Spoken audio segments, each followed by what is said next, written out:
Hola, soy la Basmati de nuevo con vosotros hoy para hablaros de los patagones que Magallanes llamó los gigantes del estrecho del extremo sur de América Latina.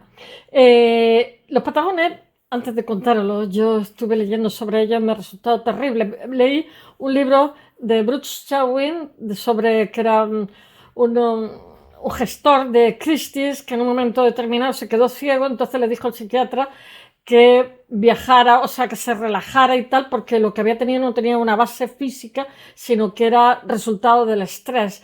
Y entonces decidió, era hijo descendiente de galeses, su abuela había estado viviendo en la Patagonia y tenía un trocito de pelo en una vitrina, cuando era pequeño lo tocaba y su abuela le contaba historias de la Patagonia. Y entonces decidió viajar muy al estilo inglés, o sea, subiéndose en camionetas, hospedándose en haciendas. Y entonces el libro es muy bonito porque cada vez que para en una hacienda cuenta la historia de esa hacienda y de lo que ha sido, etcétera. Y o sea, fue un boom ese libro. Y a raíz de eso empecé a interesarme por la Patagonia, su historia. Entonces descubrí que Perito, ¿cómo se llama? Bueno, el glaciar que hay, que todo el mundo cuando va a la Patagonia, bueno, este glaciar que tiene el nombre del cartógrafo que mandaron a la Patagonia, este cartógrafo en un momento dado, cuando estaba cartografiando, enfermó y la Patagonia es una tierra... Perito Moreno, es que no me acordaba. Es una zona inhóspita, y entonces fueron los patagones que eran nómadas, son gente muy alta porque comen mucha proteína animal, muy guapos, y indígenas, los que evitaron que muriera. Él, cuando volvió, digamos, a su ciudad, pues entregó los planos porque resulta que la Patagonia estaba llena de minas de oro y de riqueza y no tenía dueño. Estamos en el siglo XIX. Entonces la gente pensó, o sea, el poder lo que pensó es que como esas tierras no tenían dueños, pero sus dueños ancestrales eran los patagones, pues sencillamente se cobraron piezas, o sea, se les pagaba a cazadores para que mataran patagones y entonces se hicieron fotografías pues como si fuera un ciervo con una mujer embarazada encima de un pie. Bueno, son unas fotos para llorar, de verdad, para llorar. Y bueno, y él toda la vida dice que lamentó haber hecho esa cartografía porque en esa cartografía indicó cuál era la ruta de transhumancia de, de, de, de los patagones, y eso hizo que los cazaran como animales. Y después los patagones que quedaron, los nenes patagones que quedaron huérfanos y tal, sin mala intención, los cuáqueros norteamericanos, sin mala intención, les proporcionaron ropa de niños de segunda mano, niños que habían tenido escarlatina y tal.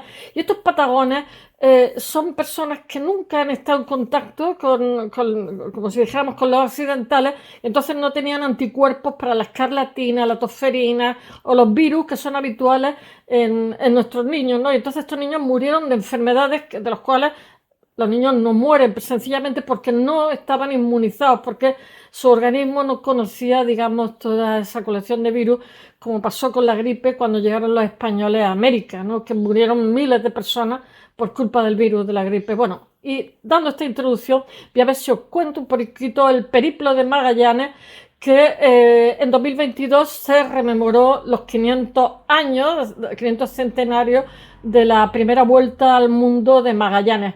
Mirad, yo me sorprendo muchísimo cuando veo noticias como la de los premios Pritzker, que siempre os suelo contar porque la arquitectura, como hoy día la distribución espacial forma parte de lo que es, digamos, soporte artístico, por eso están tan de moda los arquitectos, pues una de las cosas de los comentarios, que no me acuerdo de qué país era, diciendo que tú fíjate si los Pritzker son, como si dijéramos, premios pellejos, que son como el Nobel de la arquitectura, que Portugal tiene 3 Pritzker y es un país insignificante.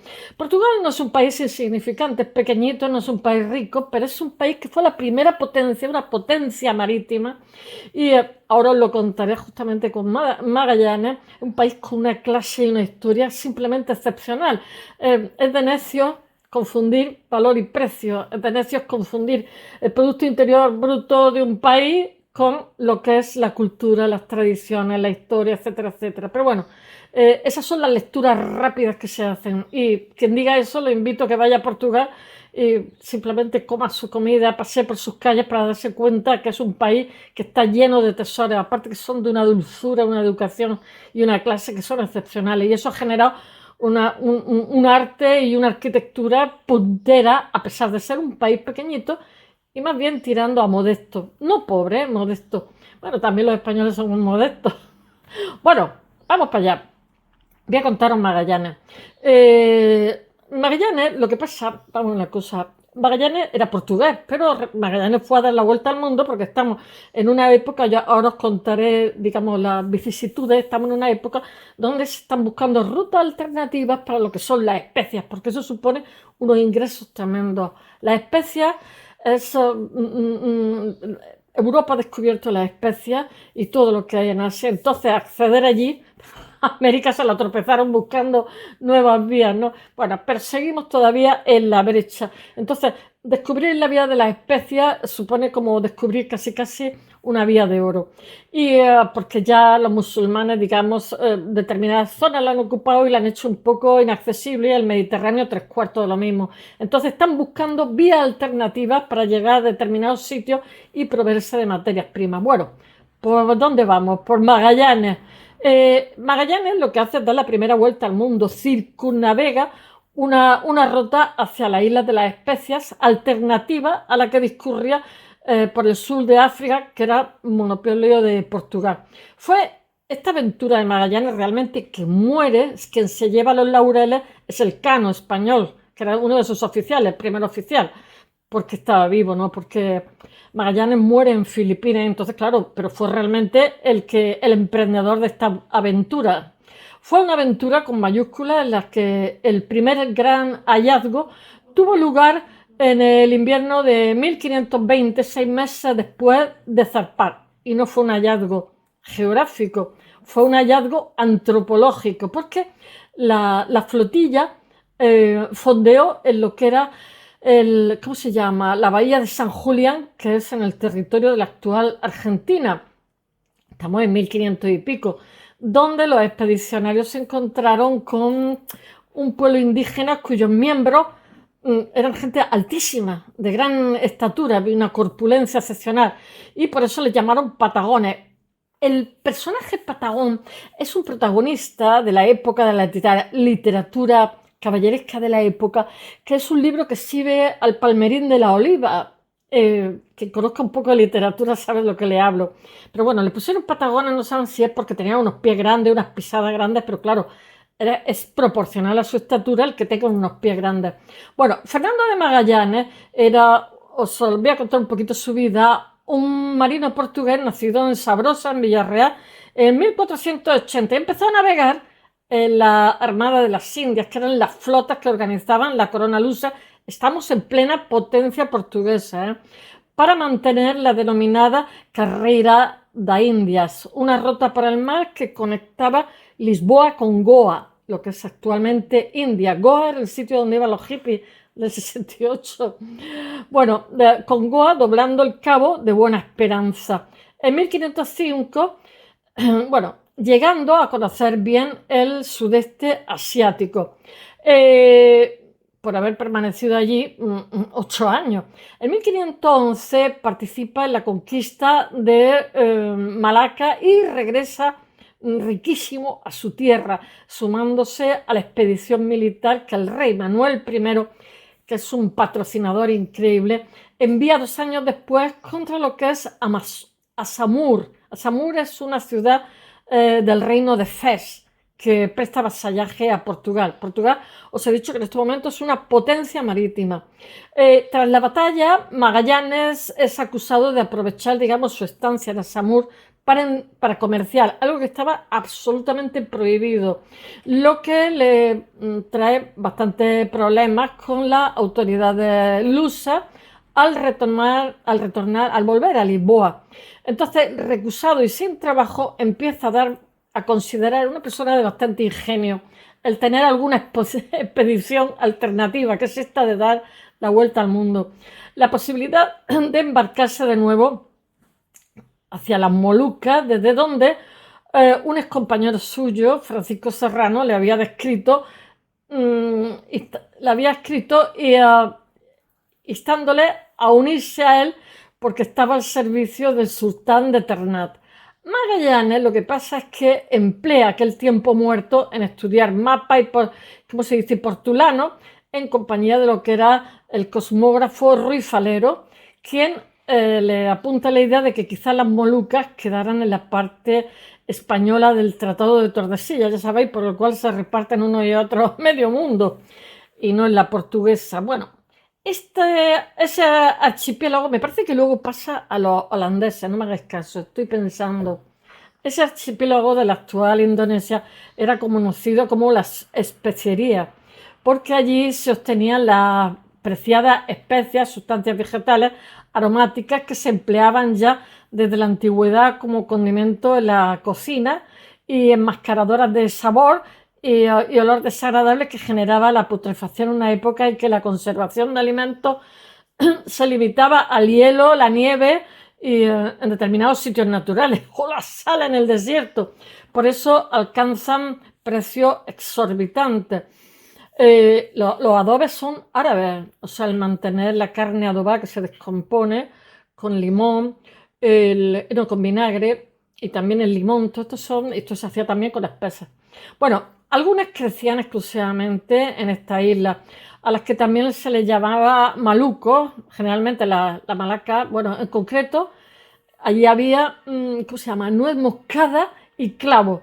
Este también estaba en Madagascar. Por eso también los portugueses guardan celosamente la ruta hacia allí, que seguía el litoral atlántico africano, para doblar el Cabo de Buena Esperanza y continuar por el Océano Índico, considerándolo un monopolio suyo de nadie más, cedido por el Papa en el Tratado de Tordesillas, como os he contado. Pero si Falero tenía razón y las cartografías del pontífice habían errado al fijar la línea divisoria, ello significaba que el rey español, Carlos I, era el auténtico dueño de la especiería, el sitio este de las especias. Así que convenció a Magallanes para plantear un viaje a Maluco, a la isla Malaca, sí, al que pronto se uniría el todopoderoso emperador del Sacro Imperio. Eso sí, lo que pasa es que el viaje debía ser diferente, tenía que ser por otro itinerario, ya que el rey Manuel I nunca lo autorizaría por África. De hecho, lo que pasa es que le hicieron la oferta a él primero, pero lo que hizo Manuel I fue rechazarla, porque ello implicaba dos problemas. El primero, entrar en conflicto con Carlos, porque el subcontinente sudamericano, con la excepción de Brasil, era español. Y segundo, si se abría una nueva ruta de especias, conllevaba el riesgo de que la otra decayera y pusiera así el punto final a lo que era el monopolio que tantos beneficios le traía a Portugal. Por lo tanto, lo rechazó. Entonces, descartando viajar por tierra, pues que era muy largo y peligroso, la única opción que quedaba era seguir un rumbo por mar, o sea, el rumbo opuesto, que era atravesar el Atlántico, doblar el continente americano por su extremo meridional sur, cruzar el Mar del Sur, al que bautizarían Pacífico, descubierto por Vasco Núñez de Balboa en 1513, y alcanzar el archipiélago viniendo desde el otro lado. Todo ello están buscando nuevas rutas. Deja patente que la esfericidad de la Tierra era algo que era ya muy conocido, plenamente aceptado entre gente medianamente culta, y no en vano había sido demostrado por Eratóstenes en el siglo III a.C. O sea que lo de la esfericidad de la Tierra no era nuevo, se sabía hace ya mucho, y el viaje de Colón mismo se había basado en ello. Y Magallanes y Falero, lo que pasa es que pasaron a Castilla y Sevilla, recibieron el apoyo de Juan de Aranda, que era factor de la casa de contratación, se buscaron patrocinadores a los que se sumó luego el de Juan Rodríguez de Fonseca, que era obispo de Burgos en plena efervescencia de descubrimiento. Así fue como en 1518 el rey acepta la propuesta y les nombra admirantes de la expedición. Se firmaron unos contratos en caso de tal cual, son los contratos prematrimoniales que habrían de organizar, concediéndoles una serie de privilegios, como os he dicho, que entre otros incluía ser gobernadores de las tierras que descubrieran, que hallasen una 20ª parte de la ganancia, que era mucho, y el monopolio de la explotación durante 10 años, que era mucho también. Una vez dispuesto todo, no sin muchos obstáculos, entre ellos la total oposición de Portugal, los 5 barcos fletados dejaron España el 20 de septiembre de 1519 rumbo a las Canarias. Bueno, allá van, donde se reaprovisionan para hacer la travesía atlántica. Esta termina el 13 de diciembre arribando a lo que hoy es Río de Janeiro. No hubo más problemas más allá de la de siempre atemorizada aparición del fuego de San Telmo, que eran como una ionización del aire. En los mástiles crea una descarga electroluminiscente causada por la ionización del aire y el descontento de algunos oficiales con el secretismo de Magallanes. Tras el Cano era un oficial suyo. Tras el descanso pertinente reanudaron la navegación, lo que pasa haciendo cabotaje por la costa hasta descubrir lo que pensaban que era el paso hacia el Mar del Sur y se internaron por él, pero finalmente se dieron cuenta, desistieron después de 2 semanas porque en realidad se trataba del estuario del río La Plata. Estamos en 1500 y pico, chicos. Y de esta forma, otra vez se fueron al océano y siguieron bajando y bajando la costa hasta llegar a la bahía de San Julián, que os he contado, que es donde encontraron a los gigantotes estos que llamaron patagones, al pueblo de gente tan alta que eran patagones. Los llamaron por un nombre de etimología bastante incierta que serviría para denominar a toda la región, que era la Patagonia, y tradicionalmente se dice que fue motivado por considerarlos patones, que eran muy grandes, o sea, con los pies grandes, porque tenían los pies grandes porque eran altos, por las enormes huellas que dejaban en el suelo, probablemente gente sana y fuerte, agrandada por las pieles con que envolvían el cuerpo porque vivían en climas muy extremos. De hecho, esta parte de Argentina que comparten Argentina y Chile en la actualidad fue repoblada por galeses porque ni los españoles ni los italianos, los mediterráneos son climas, es como cabeza de vaca que descubrió la bahía del Yukón, dijo hola y adiós, con el frío que hace ahí. Bueno, que envolvían sus pies aquellos indígenas para protegerse del intenso frío. Sin embargo, es una explicación tardía hasta que no aparece la reseña del cronista Francisco López de Gomara muchísimo después. Gomara no pisó nunca América, pero adquirió mucho renombre por ser el biógrafo oficial de Hernán Cortés y su capellán personal. Probablemente lo que pasa es que fuera más bien una referencia al Patagón, que es un gigante que aparece en la literatura, en una novela de caballería de la época que se llama Prima León, que fue publicada en 1512, se puso de moda y era la continuación, como os he dicho, del Palmerín de la Oliva, que vengo de filología. Era un libro de un escritor castellano que se llamaba Francisco Vázquez y que había adquirido muchísima popularidad en esta época, por lo que parece bastante probable que Magallanes lo hubiera leído. Al fin y al cabo fue él quien le puso ese nombre a aquellos nativos que eran gigantes. Y según dejó escrito el cronista del viaje, Antonio de Pigafetta, sin especificar la razón. Pigafetta era de la misma edad que su capitán, pero había nacido en en Vicenza, que era una ciudad de la República de Venecia, del Véneto. Era astrónomo y cartógrafo con mucha fama.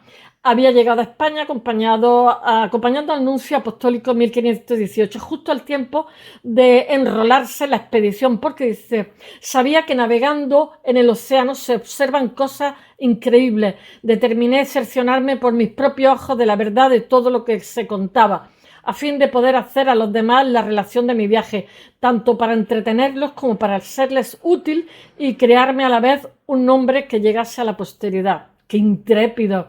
Bueno, registrado con el nombre de Antonio de Lombardía, castellanizó el apellido se convirtió en el cartógrafo personal y traductor de Magallanes, siendo destinada a su barco, a su nao, que se llamaba la Trinidad. Fue él quien redactó un relato sobre el periplo, dice, relación del primer viaje, tengo que leerla, la chuleta, alrededor del mundo, que se publica en 1522, aunque el original no se conserva. Curiosamente, no se menciona ni una sola vez la obra de a Juan Sebastián Elcano, que realmente es el que va a sustituir a Magallanes, que sería el que se llevaría la gloria después por haber conseguido culminar aquella primera circunnavegación al mundo tras morir Magallanes en la isla filipina de Mactán. No murió a mitad de viaje, por eso sería bastante tiempo más tarde. Bueno, de momento lo que pasa es que la flota estaba fondeada en la bahía de San Julián y los hombres mantenían intercambios comerciales con los ya bautizados patagones, del que saldría gracias para referirse a toda la región de la Patagonia, a las que los primeros mapas se solían añadir el complemento Gigantum Regio, región de los gigantes. Los españoles eran chiquitillos. El territorio se reparte hoy entre lo que es Argentina y Chile, como os he comentado, extendiéndose desde el litoral atlántico al Pacífico, pasando por la meseta desértica del este, del sur del río Colorado. La región de Aysén y el Tratado Austral de los Andes se incluyen hoy pues, Tierra de Fuego, las Islas Malvinas, el archipiélago al sur de Chiloé. Bueno, en relación intercultural esta relación intercultural vino determinada por la llegada del invierno austral que obligó a Magallanes a hibernar allí. Es interesante, claro, porque estamos antitéticos con las temperaturas. Es interesante reproducir las palabras de Pigafetta, cómo se produjo el primer encuentro. Pigafetta es como el cronista. Un día en que menos lo esperábamos, se nos presentó un hombre de estatura gigantesca. Estaba en la playa casi desnudo, cantando y danzando al mismo tiempo, echándose arena sobre la cabeza. El comandante envió a tierra a uno de los marineros con orden de que hiciese las mismas demostraciones en señal de amistad y de paz. Lo que fue también comprendido que el gigante se dejó tranquilamente conducir a una pequeña isla a la que habían abordado el comandante. Yo también, con varios otros que me hallaba allí. Al vernos manifestó mucha admiración, era gente buena, y levantando un dedo hacia lo alto quería sin duda significar que pensaba que habíamos descendido del cielo. Pobrecillo, este va a morir porque le pegan un virus. Son gente que no tienen tienen su sistema inmunodefensivo diferente. Bueno, el veneciano pasa entonces a describir la peculiaridad física del Patagón. Dice, este hombre era tan alto que con la cabeza apenas le llegábamos a la cintura. Era bien formado, con el rostro ancho y teñido de rojo, con los ojos circulando de amarillo y con dos manchas en forma de corazón en las mejillas. Sus cabellos, que eran escasos, parecían blanqueados con algún polvo. Su vestido, mejor su capa, era de pieles cosidas entre sí, de un animal que abunda en el país. Según tuvimos ocasión de verlo después, este animal tiene cabeza y las orejas de mula, el cuerpo de camello, las piernas de ciervo y la cola de caballo, cuyo relincho imita. ¿Será la alpaca o algo así? Este hombre tenía también una especie de calzado hecho de la misma piel. Llevaba en la mano izquierda un arco corto y macizo, cuya cuerda, un poco más gruesa que la del laúd, había sido fabricada de una tripa del mismo animal. Y en la otra mano flechas de caña corta, en uno de cuyos extremos tenía plumas como las que nosotros usamos, y en el otro, en lugar de hierro, la punta de una piedra de chispa, matizada de blanco y negro. De la misma especie de pedernal fabrican utensilios cortantes para trabajar la madera. Supongo que será sílex. Era costumbre entonces exagerar las narraciones, basta con el libro de las maravillas de Marco Polo, las leyendas que contarían los españoles sobre las ciudades de oro, pero escribiendo Pigafetta, que la cabeza de los marineros apenas les llegaba a la cintura del Patagón, en 1526 eran pequeñicos los españoles. El clérigo Juan de Areizaga, cronista de la expedición de Jofre García de Loaysa, le dice 13 palmos de altura a los patagones. Estoy viendo la chuleta porque no me acuerdo. O sea, 2,90 metros.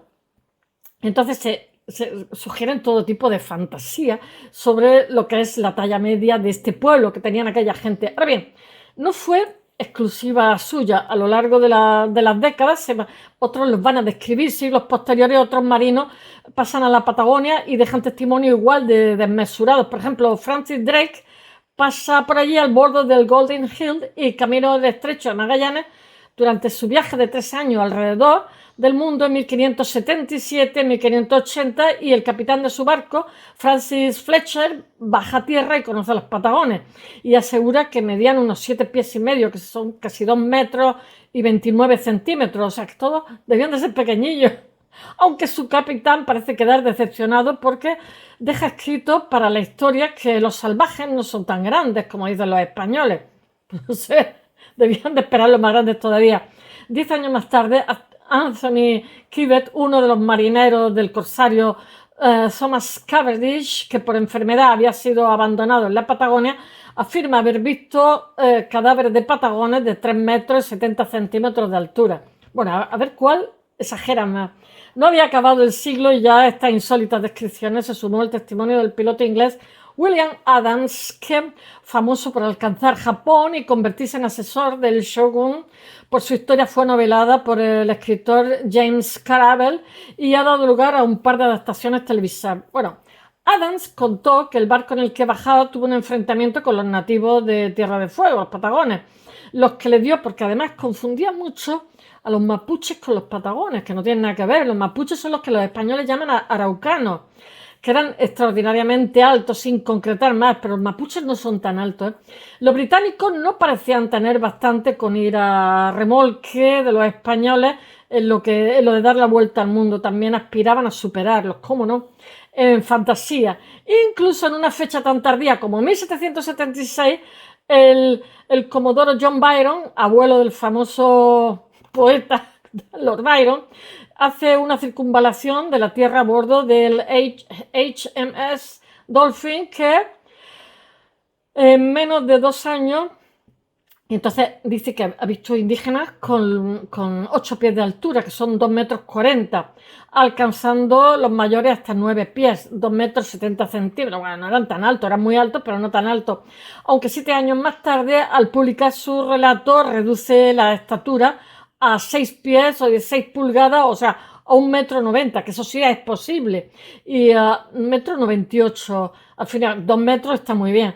Al fin y al cabo reconoce que no los había medido. También los navegantes holandeses quisieron aportar su granito de arena aquí al alarde creativo, y así el comerciante de la compañía neerlandesa de las Indias Orientales, que después va a ser muy rentable, se va al Wear en 1598, el pirata Olivier van Noort de 1599 y el corsario Joris van Spitsbergen en 1615 afirman que la Patagonia está llena de gigantes. Este último año, Wilhelm Cornelius Schouten y Jacques Lemaire reciben la misión de buscar otra ruta hacia la especiería, para lo cual ponen pro al Cabo de Hornos y descubren el estrecho Cabo de Hornos, que lo atravesaba se ponía un aro y algunas veces se hacía un tatuaje, porque es un lugar intrépido para los marinos, que habían encontrado el puerto deseado, una tumba con huesos de un gigante. Actualmente se cree que eran fósiles de algún animal prehistórico. ¿A qué se debía esa visión tan deformada de los que contrastaba con la teoría del conde de Buffon de que los animales y las plantas del Nuevo Mundo eran pequeños en comparación con sus homólogos europeos? Lo cierto es que incluso algunos estudios científicos craniométricos del siglo XX acreditaban que los habitantes de las Patagonias eran gigantes. Ya está. Entonces, es un mito, una leyenda. En torno a 2,5 metros. Si bien dichos estudios no eran unánimes, esa estatura quizás se vería incrementada por los aditamentos, eso basándonos en Charles Darwin, que tras ver algunos durante la expedición del Beagle, dejó escrito en Viaje a una turista alrededor del mundo. Dice: durante nuestra anterior visita en enero habíamos tenido una entrevista en el Cabo Gregory con los famosos gigantes patagones, que nos recibieron con mucha cordialidad. Sus grandes abrigos de piel de guanaco, sus largos cabellos flotantes Su aspecto general los hace parecer más altos de lo que realmente son. Menos más alguien inteligente, por término medio vienen a tener 6 pies, aunque algunos son más altos, los más pequeños son pocos. Las mujeres son también muy altas. En suma, esta es la raza más corpulenta que he visto en mi vida. Hermosa. Darwin concuerda que los que habían atestiguado el navegante francés Louis Antoine de Bougainville, que visitó la Patagonia mientras se dirigía a la primera circunvalación del mundo para su país, fue más comedido que sus predecesores y dijo que ninguno de aquellos hombres medía menos de 5 pies, 5 o 6 pulgadas, ni más de 5 pies, 9 a 10 pulgadas, lo que significa que los redujo. Pero seguían siendo muy altos, sin duda, especialmente para la época donde la gente era muy pequeñita. La talla media en Francia en la segunda mitad del siglo XVIII es de unos 66 pies, pero de 1,66, chiquitino, pero medían 1,90, pero entonces, claro, pues les parecía muy, muy alto. Bougainville también aportó una novedad, y es que, como veremos, confirmó Darwin, que dice: lo que me parecía gigantesco de ellos era su constitución, tenía una constitución grande, hermosa, el tamaño de sus cabezas y el grosor de sus extremidades. Dice, Darwin había llegado a esas latitudes a bordo del Beagle en diciembre de 1832, permaneció varios meses, 2 años después de que lo hiciera el explorador y naturalista galo Asir de Vigny, que después de pasar 8 meses estudiando a los Patagones dejó escrito en su obra Voyage dans l'Amérique Méridionale, que no me parecían gigantes, sino solo hombres hermosos y bien alimentados. ¡Qué conclusión! Pero que ya estamos cerca del 20. Entonces documenta su experiencia con Puelche y Patagones, aunque a estos últimos se le conoce ahora como Tehuelches. Bueno, algunos incluyeron a Selman, pero vivían más al sur de la Tierra del Fuego y además su lengua no coincide con los registrados por Magallanes, por lo que se descarta totalmente que fueran los que él encontró. Bueno, espero que os haya gustado y hasta mañana. Dadme vuestra opinión de los gigantes patagones. Hasta mañana, bye.